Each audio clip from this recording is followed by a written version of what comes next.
Hi everybody, it's Ajanette and I am here to cover your chapter 4 lecture with you. This time I'll share the screen. Okay, so let me share the screen and go ahead and open the lecture. So chapter 4 is actually addressing measures of variability, which builds on the measures of central tendency that you already learned in chapter 3. So when we talk about measures of central tendency, we're talking about the ways in which the data points within a distribution are similar to one another. So measures of central tendency is one number that is the typical representation of that data set. When we talk about chapter 4 and measures of variability, we're talking about how different the numbers are from one another, or sometimes we talk about it in terms of dispersion, right? How dispersed are the data points? How spread out are the data points from one another? So it also, like measures of central tendency, is a quantifiable. We have three scores that are variability, and that include range, variance, and standard deviation. There are different types of ranges. I'm going to just focus on range in general, but I believe the book goes into interquartile range as well. See, that is commonly referenced in the literature, but it is there. And it's really looking at all of them are looking at distances. They're looking at distances from high to low point, which is our range. They're looking at distances, what is the overall distance from the mean, which is our variance, and what's the average distance from the mean, which is our standard deviation. So they all will tell us kind of how much difference should be expected between any given score and the mean in a normal in a distribution of data points. So when we talk about variability, variability can be significantly different from one sample to the next. So what you're looking at right here is two different distributions. One is a distribution of average adult heights in the US, and one is a distribution of average adult weights in the US. You can kind of see this distribution, the numbers are more clustered together. So we're more likely to be more similar in height to one another. Whereas this distribution, they're kind of spread far apart from one another. So you have a range that's significantly higher, 120 pounds range, as opposed to 68, 78, just 24 inches. So huge differences. One, the scores are going to be closer together, and one, the scores are going to be further apart. So if you take out any given person and you want to look at where they fit in this distribution, when you pull someone in terms of their height, you're more likely to guess a more accurate height for that person because there's not as much variation in heights, versus it's harder to kind of guess where they're going to fall in terms of weight because they're further apart. Those distances or variability for weight is significantly higher than we saw for height. So the first of our scores that we're going to talk about in measures of variability is range. And range is exactly what I mentioned earlier. It's just the distance between the maximum and the minimum score in your data set. It is important that you recognize kind of what type of data. So going back to chapter 1, is it nominal, ordinal, interval, ratio? Is it a discrete variable? Is it a continuous variable? That's important to understand that, because overall the just general formula for range is max minus min, so your high score minus your low score. However, if it's a categorical variable, then we have to take, an adjustment at the end plus 1. So you take your high score minus your low score plus 1. Think about that as like number of siblings. Well, maybe number of siblings isn't a good idea. This example is if you have the countries with the top finishes in the World Cup, and here's the here's the things that are. Now these are whole, right? These are discrete variables. You can't break them up. And so we have to recognize that each one of these numbers represents a country. So you can't just go 10 minus 1 because that tells you 9, right? You have to account for that plus 1 to account for they are separate and distinct countries, okay? So if it's a discrete variable, you're going to add 1 at the end, right? So it's 10 minus 1, your high minus your low, plus 1, given that it's a discrete variable, okay? Okay, so always go back to what type of data am I working with, because that'll influence what formula you're going to use. Standard deviation and variance. Just so you know, when we talk about the standard deviation, I think your book discusses how to calculate standard deviation first, and I kind of find that odd. And the reason I find that odd is because your standard deviation is just the square root of your variance. So for me, it's always easier to calculate variance first and then standard deviation second.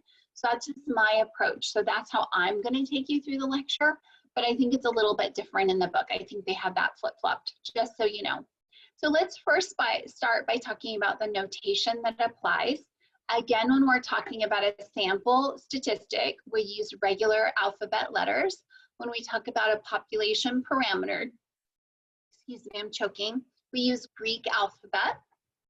So you were introduced to mu in measures of central tendency to represent a population mean. And I'm going to now introduce you to sigma, and that is used to represent standard deviation for a population, and sigma squared is used to represent variance for a population. Remember I said standard deviation is just the square root of variance. And so it is easier for me to calculate variance first and then go backwards. Conceptually, it's easier too. Some people might want to calculate standard deviation and then just square it too. I do it the opposite. Okay, so that being said, how we symbolize how we symbolize standard deviation and variance for a sample statistic is we just say S or SD for standard deviation. Most often I write SD. And then for variance, we often, we just say SD squared or S squared. Interestingly enough, most often in the literature, you're gonna see it as S squared. You might even see it as MS.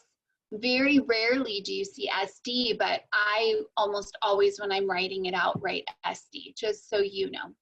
All meaning the same thing. So if you see different notation, that's okay, okay?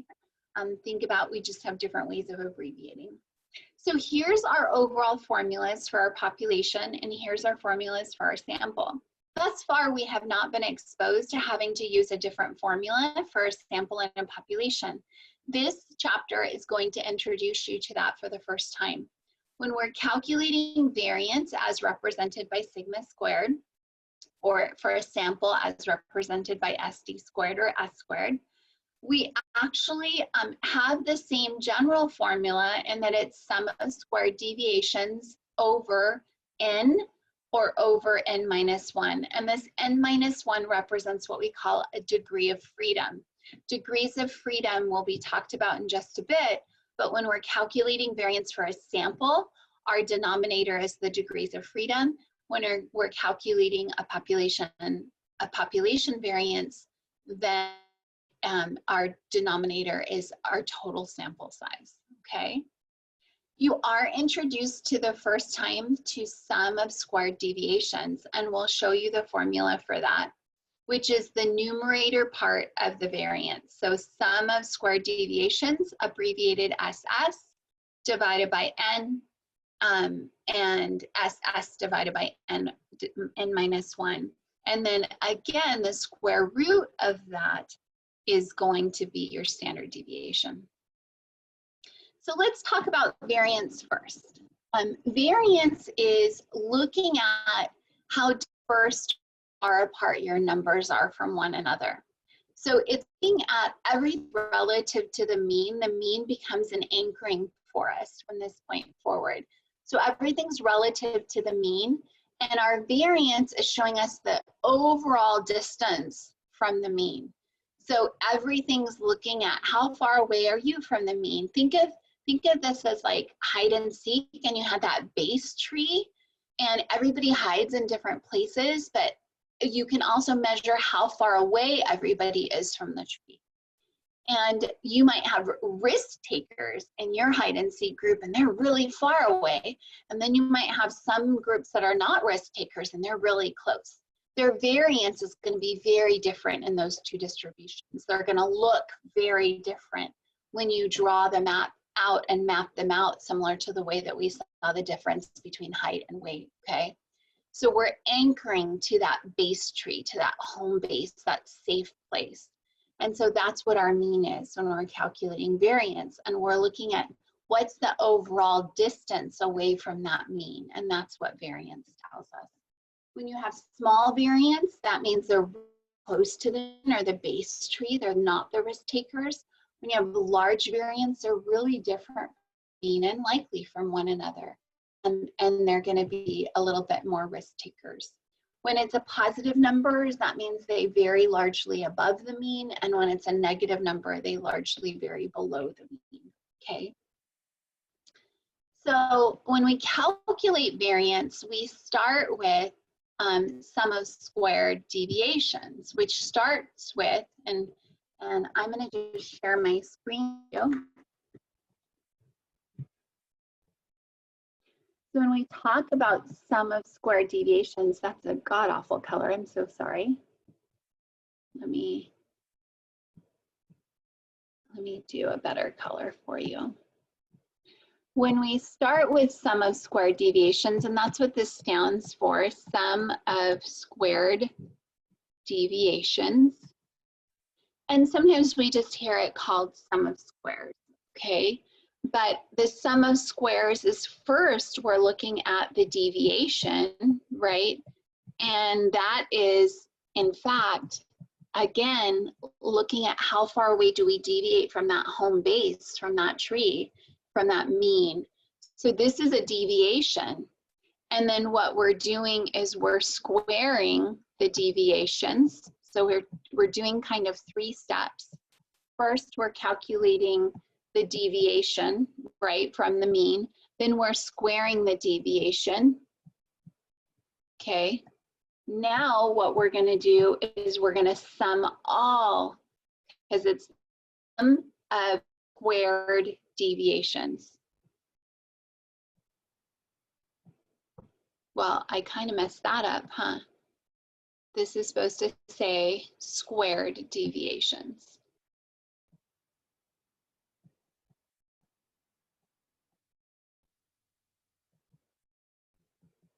Okay, so first I calculate the deviation from the mean, how far each individual score deviates from the mean.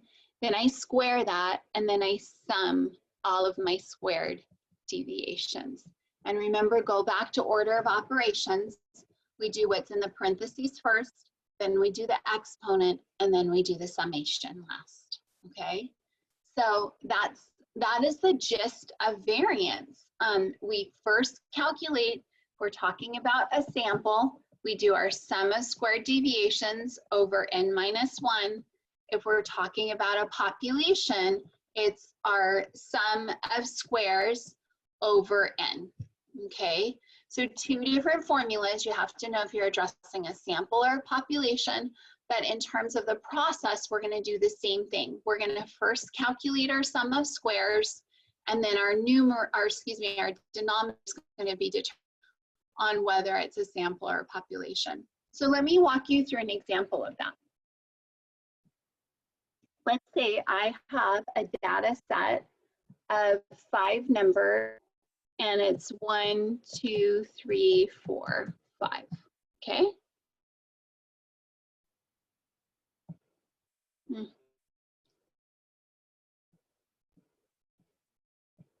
Okay, so now I'm gonna first create my column for my 1, 2, 3, 4, 5. Then I'm going to create my column for my x minus my mean. Then I'm going to create my column for my x minus my mean squared, because those are my first two steps in doing variance, right? So I have to first calculate my mean. So 1 plus 2 is 3, plus 3 is 6, plus 4 is 10, plus 5 is 15, divided by 5. So my mean equals 3. So now I'm going to take my mean. So for this column, or excuse me, for this row, my x1 minus my mean is 3. Then it's 2 minus 3, 3 minus 4 minus 3, and 5 minus 3. And the answer to that are -2, -1, and 2. Okay, and now I'm gonna square those. So now I'm just gonna square these numbers, which minus means squared. So -2 times -2 is 4. That just cancel each other out. 1, 0, 1, and 4.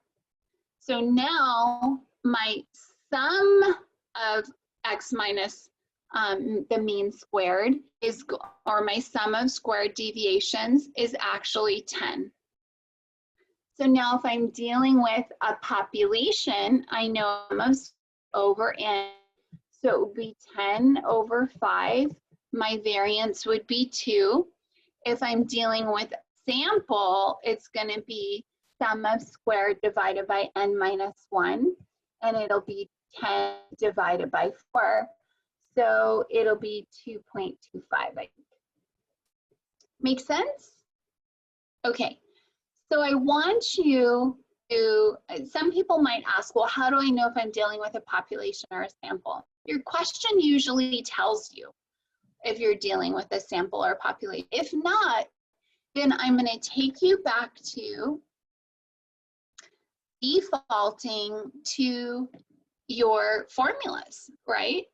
How, or excuse me, to your notation. Are they showing you Greek letters? Because that's population. Are they showing you just regular letters? That's going to be a sample. So pay attention. Are they referencing parameters? That's population. Are they referencing statistics? That's a sample. So just kind of pay attention to the evidence that's given to you, and then you'll know formula to apply. Okay? So again, for me, I always start by just creating my columns. I go through my steps, your x value, then your x minus your mean, then your x minus your mean squared, and you're gonna sum those and then divide by either n or n minus 1. So here's a sample for you. Why don't you go ahead and hit pause and work through this learning activity using the methodology I just demonstrated. Go through all of these steps, create your table, start with your and list out your x values. You have a sample population. First, you list them all out. X minus, so calculate your mean, x minus mean, and then sum those up. And given that it is a population, you're going to divide by n. Okay, so I'll give you a minute to do that, and then I'll do it with you. So just pause me. Okay, so assuming you paused me, and I hope you did pause me and work through these, because if you're just gonna watch me do it, it's not gonna be helpful. If your brain is struggling and hurting, good, make it struggle and hurt a little bit. But do it, practice. This is like driving or riding a bike. You don't learn the skill unless you do it, okay? So I'm gonna bring, let me just, before I do that, it's 1, 2, 4, 4, 10. Go back sharing my whiteboard. Let's clear our whiteboard. It's 1, 2, 4, 4, and 10. And it was a population, so it's a capital letter, so remember that. Column, which is 2, 4, 4. I just messed up. Okay, so let me go back now.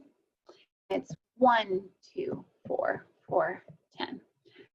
Calculate my mean for that. So 1 plus 2 is 5, plus 4 is 9. Or excuse me, 1 plus 2 is 5. 1 plus 2 is 3, plus 4 is 7, plus 4 is 11, plus 10 is 20. Okay, and so 3, 7, 11, 21. 21 divided by 5, and you know, just so we can make sure that we're rounding properly. It's going to be 4 is your mean, okay? So now I'm going to have x minus my mean, okay? And I am going to now 1 minus 4.2, 2 minus 2, or excuse me, 4.2, 4.2, 4 minus 4.2, and 10 minus 4.2. This is actually going to end up being negative 3.2, negative 2.2, negative 1.2. This is going to be negative 0.2, and then this is going to be 5.8.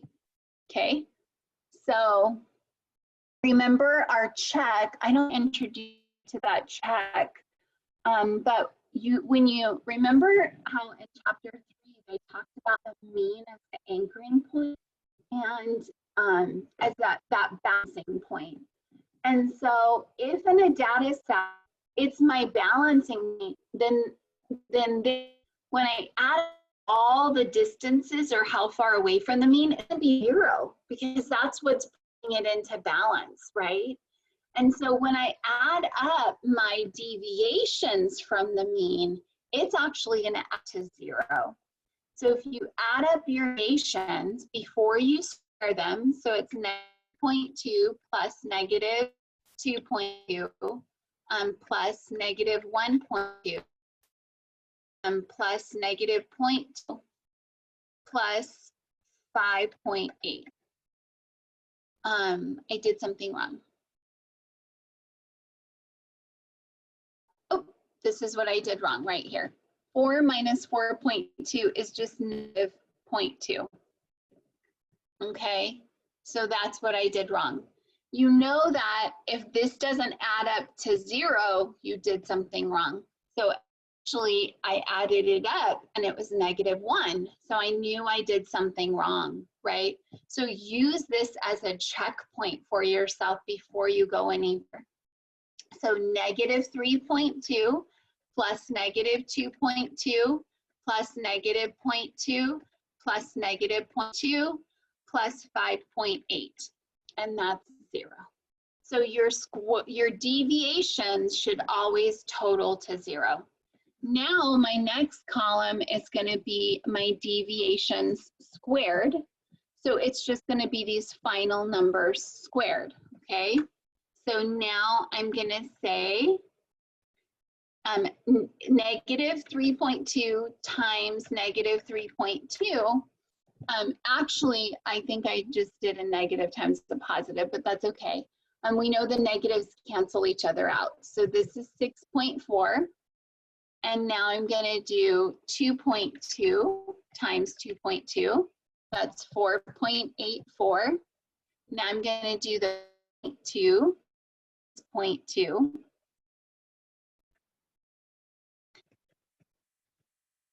And that's 0.04.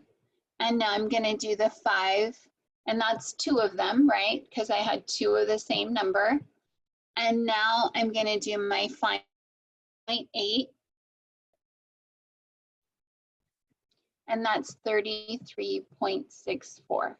Now I need to sum all of those because it's the sum of squared deviations. So here I did my deviations. Here I'm squaring my deviations. Now I'm going to sum my deviations. So 6.4 is 44.496.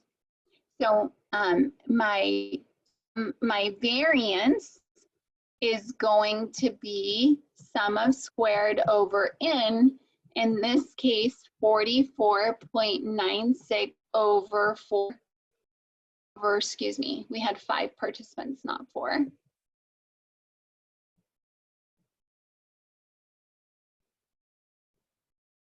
Over 5. And when I look at that, 44.96 divided by 5, our variance is 8.92. Make sense? Okay. Let me stop sharing. Go back to our regular thing.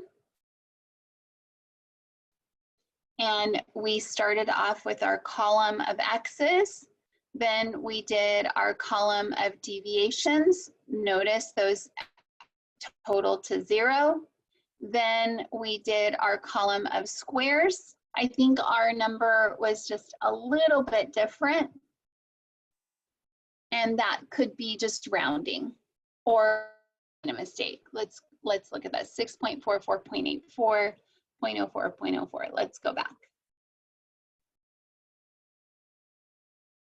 Oh yeah, I made a mistake. It was 12442. See, I calculated the first one wrong. So when we squared it, it was a completely different number. Okay. So I want you to pay attention, like when I'm doing this and I make a mathematical error, like I'm human too. So make sure don't question yourself first. Especially like don't question your gut. If you feel like, hey, I feel comfortable, I know what I'm doing, question my work, critically analyze my work. Maybe I made an error. Okay, so now in order to calculate the standard deviation, we just have to do the square root, and that's it. It's that simple. So once you get variance under your belt, square root or the standard deviation is kind of a breeze. Now let's talk about the difference between a definitional formula and a computational formula. So there's 2 separate formulas that apply to variance. You can either do the sum of squared, where we're looking at the deviation squared and the sum of those, right? And this is a very good layout of what sum of squared deviations means, right? It's looking at how much does each variable or each score individually deviate from the mean, squared, and then all of those total. It's the sum of squared deviations. So it completely makes sense. But this is not always computationally the best formula to follow. Maybe I don't have access to the mean. Maybe my mean's not a whole number, and then I have all these decimals and fractions, and maybe the rounding is a little bit different from your calculator to my calculator, so we come up with a different answer. So we can rely on our computational formula that doesn't have to deal with the mean. So when the mean's not available and or the mean is not simple and it makes our math messy, the computational formula may make more sense. So the computational mathematically is easier, but this class isn't just about memorizing formulas and applying math. That's not what this class is about. This class is about science. This class is about understanding that our formulas represent something, understanding that we are doing behavioral statistics. So our math is always contextualized in the body of research. We are researchers, not just mathematicians. So for me, I lean toward the definitional formula because it helps you truly understand the definition of variance. Variance is looking at how all the scores vary from the mean. How far away are they from the mean? So if you go back to that hide and seek example, how far away are we from the tree? And when you look at collectively, how far away are we from the tree? That's our variance, right? That full range of distances from the tree. Okay, so as I mentioned, standard deviation is just going to be the average distance from the mean. Not the overall collective, but the average. So we just take our variance and we divide it's the square root of that.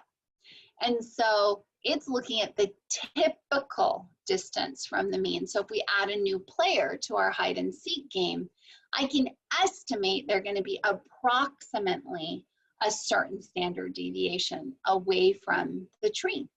That doesn't mean they're going to be precisely, but it's a good prediction of the average distance people stay away from the tree or move away from the tree. As noted earlier, the notation for standard deviation is sigma if it's a population, and just SD if it's a sample, or just S if it's a sample, okay? Let's go ahead and do 1, 2, 4, 4, 10.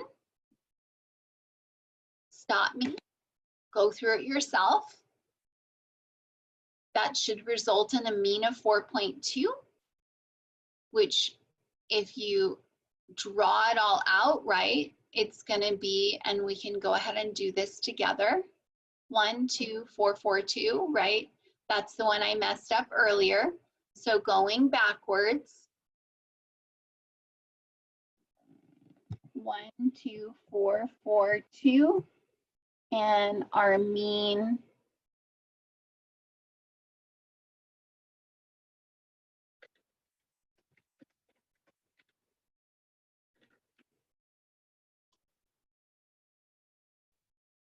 I'm sorry, was our mean, was it 1, 2, 4, 4? No, it was 1, 2, 4, 4, 10. Not 1, 2, 4, 4. 1, 2, 4, 4, 10. Our mean equals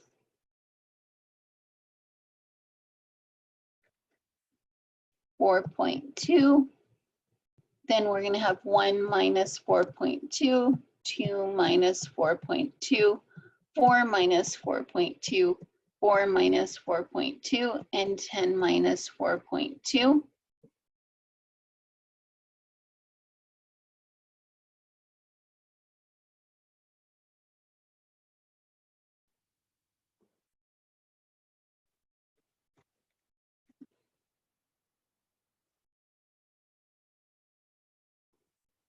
One minus 4.2.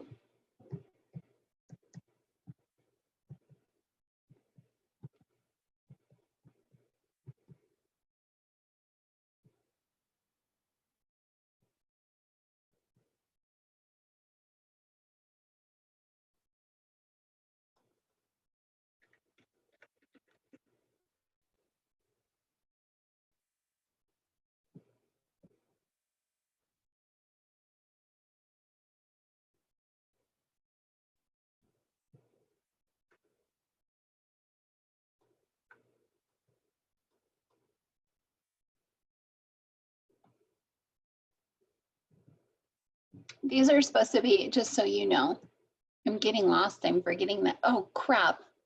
Oh, crap. What was it? I'm so sorry, you guys. Okay, it was 1, 2, 4, 4, 10. I'm so sorry. I thought I hit eraser and I cleared it. I'm so sorry. Okay, so let's do this again. 1, 2, 4, 4, 10. We know then the mean is 4.2.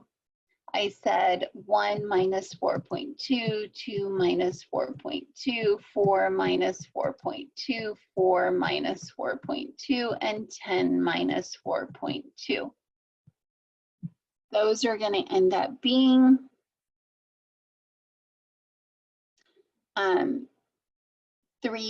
negative 3.2, negative 2.2, negative 0.2, negative 0.2, and then 5.8, I believe. Let me just see. 10 minus 4.2, 5.8. And then we're going to add all those up.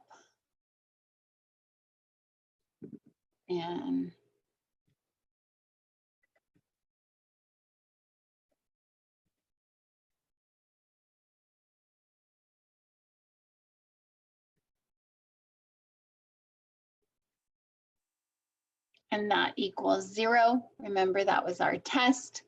your deviations from the mean should total 0 because it is now a balancing point. And then when I get into a negative 3.2 times negative 3.2, it's going to be 6.4. Negatives times the negatives equals a positive. 4.84.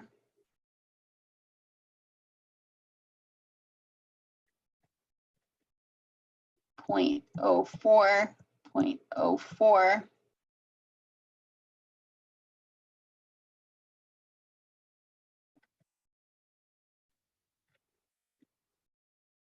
33.64.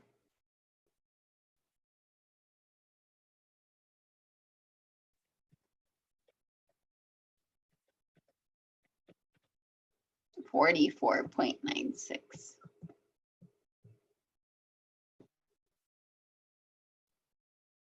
I still got it wrong. I don't know what I'm doing. Do you guys know what I'm doing?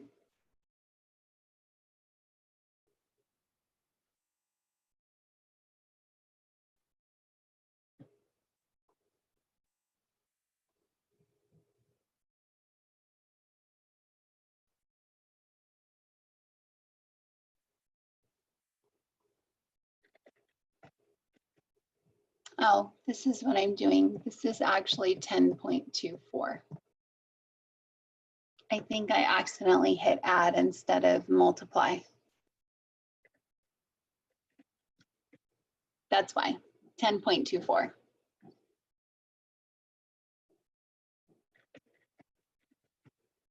Yeah, so let's add it up now. 10.24 plus 4.84 plus 0.04 plus 0.04 plus 33.64 plus 48.8.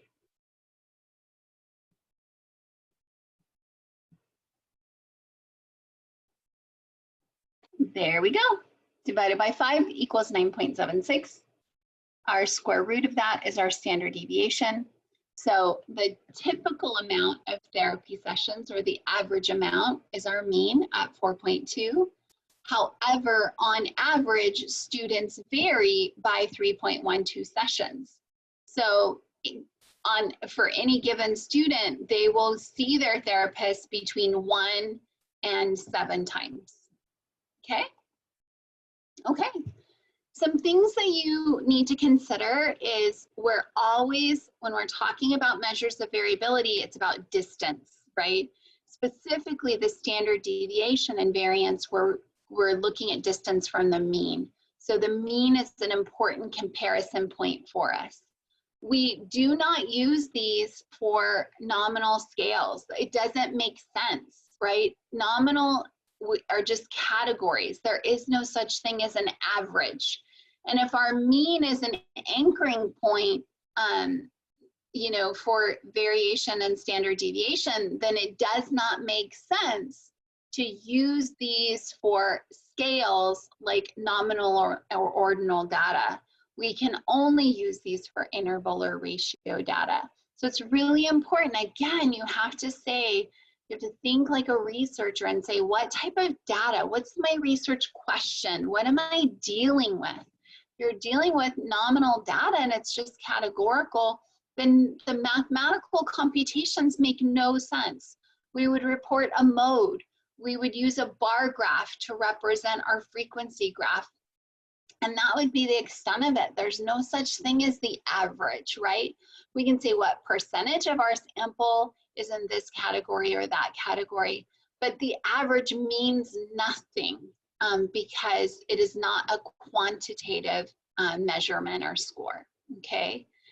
So we can only use interval or ratio. We know that conceptually, whether we're using a population or a sample, it doesn't matter. However, the formula is modified, and that's to account for this notion of sampling error, where our sample is a typical representation of our population, but not precise. So we have to make an adjustment to account for the possibility of sampling error. So there's always going to be these small differences that occur between the sample and the population. And that's why we adjust our sample formulas by using the degrees of freedom in order to account for that sampling error. Degrees of freedom are looking at the number of scores that are free to vary. So once the mean is known, the scores are no longer independent of one another. They're now connected, they're locked down. They have to total something, right? In order to adhere to the laws and formula for the mean. So once that mean is known, not all the scores can be anything under the sun. Once I know the mean, only some of the scores can be randomly anything. But once I know some of the scores, then there's going to be at least one score that's fixed or locked. And so degrees of freedom is n minus 1, meaning that my total number of scores, most of them can be anything. But once I know the mean, then at least one score is fixed. Because when I plug in the scores to the mean formula, right, which is sum of x divided by n, then I know, once I know some of the scores, that one score only has generally one possibility.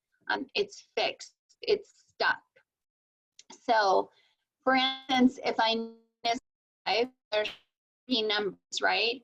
And I know the first 2 are 2 and 9, and I'm gonna share this with you. So the first 2 are 2 and 9, and our mean is 5. I don't think this is sharing. So our scores are 2 and 9, and then we don't know what this third score is. Our mean is 5, and we know n equals 3, right? We also know that the mean equals sum of x over n, right? I already know what my mean is. My mean is 5. I already know what my n is. My n is 3. However, I don't know sum of x because I'm missing a score. How do I solve for that score is sum of x, right? I solve for sum of x. So what divided by 3 equals 5? It's got to be 15, okay? And I know that if my sum of x equals 15 and I already have 11, this x can only be one thing. It's fixed, it's stuck. It can only be one thing. And in this case, with a mean of 5 and a n of 3, knowing the first score is 2 and 9, my final x is not free to be anything. It can only be 4. So it's fixed. These 2 can vary, but this is fixed. Let's say that my scores were 5 and 5, and I don't know what the final one is. Well, I know what it's going to be, right? It can only be 5 because it's going to still be a 15 divided by 3, and so that's 5. And when I say, well, I already have 15 minus 10, that only leaves me 5 left. It's only going to be 5. If I change it to, you know, our mean equals 6, and this is 2 and 9, then I know that my mean now equals 6. So it's what divided by 3 equals 6. This is going to be 18, and 18 minus my 9 and 2, which is 11. I know that last number has to be 7. So what I'm trying to say is once the mean is known, all the numbers can be whatever they want to be, but that one number is always going to be restricted because it's locked in based on our formula, okay? So that being said, our degrees of freedom looks at, I just want to make sure you can see this, okay?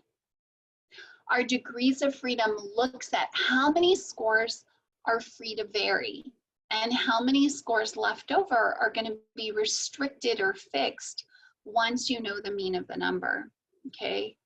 And so your degrees of freedom formula is n minus 1. Okay. Oops, I skipped one.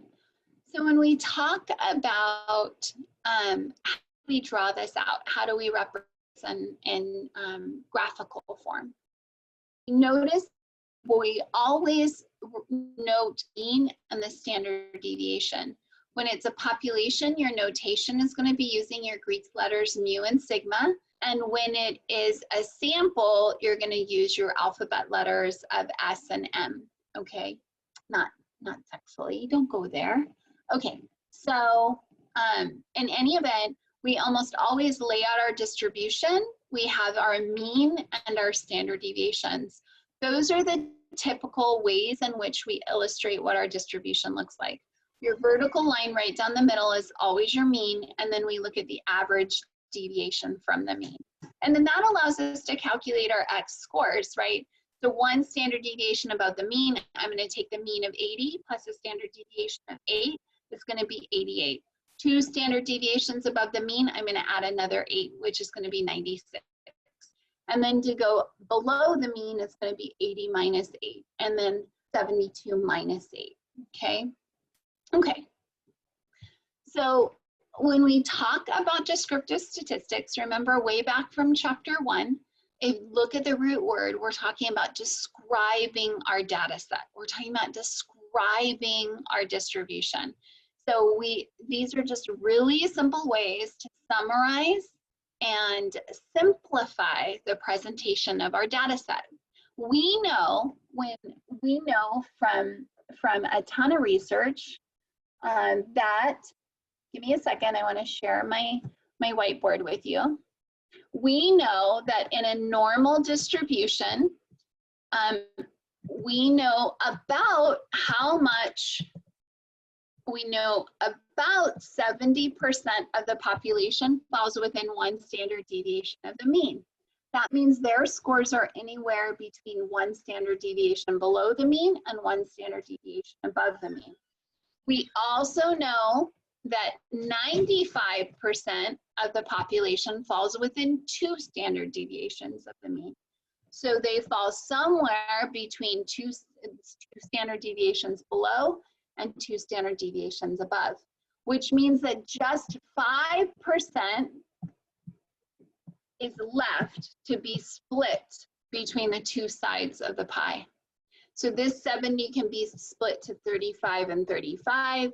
And then in addition to, this is another 25, so this is about 12.5. And then this is 2.5. So these numbers all add up to 100%. It's like a pie. You're cutting up the pie and dividing the pie. We know that the majority of the population falls between one standard deviation of the mean. So really, when you talk about average, we really, as statisticians, talk about like, well, most of the population is not average. They're a little bit below and a little bit above, if that makes sense. Okay. So, oops, I'm so sorry. So, inferential statistics are going to be where we move next module. We're going to do our first inferential analysis or hypothesis testing using a z-score. And these allow us to make inferences about a population based on sample data. We know that when we have, remember, variance represents distance from the mean, but variance is going to be involved in all of our formulas moving forward. Standard deviation and variance are critical numbers for all of our inferential formulas. And we know that when we have a lot of variance, it's like static. It's a lot of static, and it makes it really hard to draw clear, concise conclusions. When we have a little bit of variance and not as much static, it's easier to hear and to see what the results are in our inferential techniques.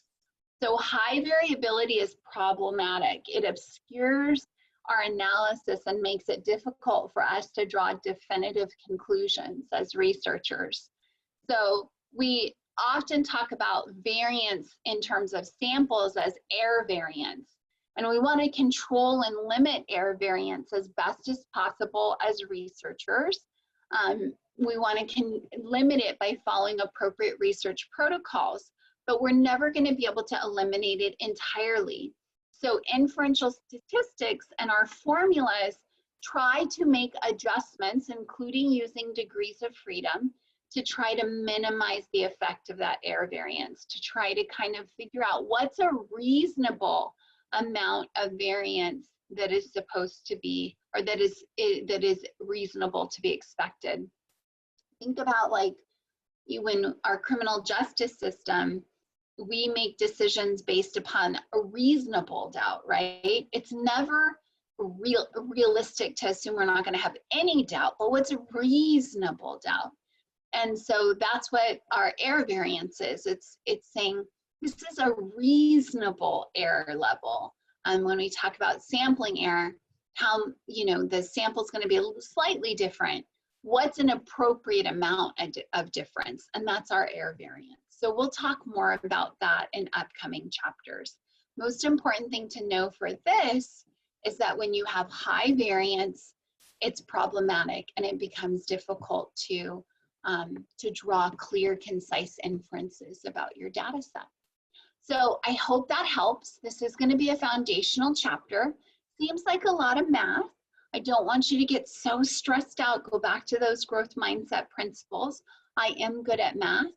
I am capable of solving complicated problems with math.